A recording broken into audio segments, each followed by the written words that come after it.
Hello guys, আসসালামু আলাইকুম। সবাই কেমন আছেন? সবাইকে আমার এই সুমাইয়া 0.34 চ্যানেলে স্বাগতম। তো আমি আজকে কিছু প্রয়োজনীয় কথা বলতে চাই, বিশেষ করে মেয়েদের ক্ষেত্রে কাজে লাগতে পারে।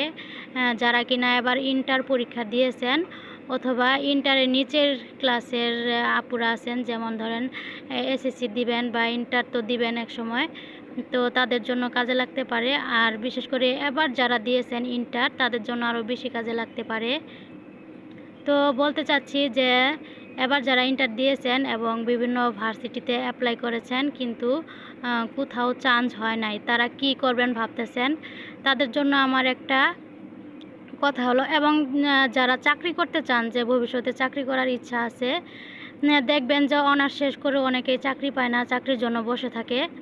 তো মেয়েদের, বিশেষ করে মেয়েদের বলতেছি, আপনারা যারা এবার ইন্টার পরীক্ষা দিয়েছেন এবং কোনো ভার্সিটিতে এখন পর্যন্ত চান্স হয় নাই, তারা কি করবেন, নার্সিংয়ে অ্যাপ্লাই করতে পারবেন।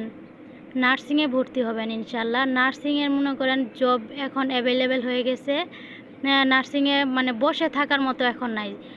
আপনি নার্সিং কমপ্লিট করার পরেই চাকরি হয়ে যাবে ইনশাল্লাহ। একটু চেষ্টা করলেই হবে। ধরেন আপনি নার্সিং পড়েছেন, নার্সিংয়ের আপনার লাইসেন্স আছে, সার্টিফিকেট আছে, তাহলে মনে করেন চাকরি হইতে সমস্যা হয় না, ইজিলি চাকরি হয়ে যায়। হয়তো বা 1-2 মাস টাইম লাগে, কিন্তু চাকরি নিয়ে টেনশন করতে হয় না। এবং বাংলাদেশে তো নার্সিংয়ের এখন অনেক দাম হয়ে গেছে, মানে নার্সিংয়ের পেশাটা এখন অনেক ভালো। আর বাইরে তো নার্সিংয়ের ব্যাপারে মানে অনেক অনেক মূল্য নার্সদের বাইরে, বিশেষ করে। তো আপনারা ইচ্ছা করলে নার্সিংয়ে ভর্তি হতে পারেন। আর যদি কিছু জানার থাকে নার্সদের ব্যাপারে, তাহলে আমার কমেন্ট বক্সে নক দিবেন ইনশাল্লাহ। আমি যদি আপনি যে কোশ্চেনগুলো করবেন আমার যদি জানা থাকে, ইনশাল্লাহ অবশ্যই আমি আপনার প্রত্যেকটা কমেন্টের অ্যান্সার দিব।